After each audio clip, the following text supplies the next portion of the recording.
જૂની પેન્શન યોજના ફરી લાગુ કરવા માટે ફરી એક વખત માગ ઉઠી છે અને આ માગ આ વખતે ખૂબ પ્રબળ બની છે કારણ કે ઉત્તર પ્રદેશ સરકારે હાલ આ અંગે નિર્ણય લીધો છે, જેને લઈ અને ગુજરાતમાં પણ આ અંગે વિચારણા કરવામાં આવે તેવી માગ સાથે હાલ જે અવાજ છે તે બુલંદ કરવામાં આવ્યો છે।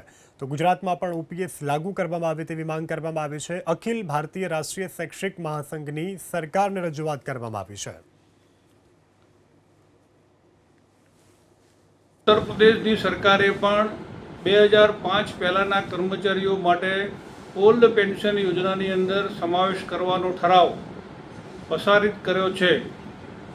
अखिल भारतीय राष्ट्रीय शैक्षिक महासंघे पण विधानसभानी चूंटणी पहला ज्यारे आंदोलन कर्युं त्यारे गुजरातना 5 मंत्रीओनी कमिटी बनावी अने अमारी साथे समाधान करी अने 2005 पहलानो ठराव अमे करीशुं। कर्मचारीओने 2005 पहला जे नौकरी में लाग्या छे एमने ओल्ड पेन्शन योजना आपीशुं ए प्रकारनी वात लेखित स्वरूपे अमने आपेल होवा छतो हजू सुधी ए ठराव थयो नथी।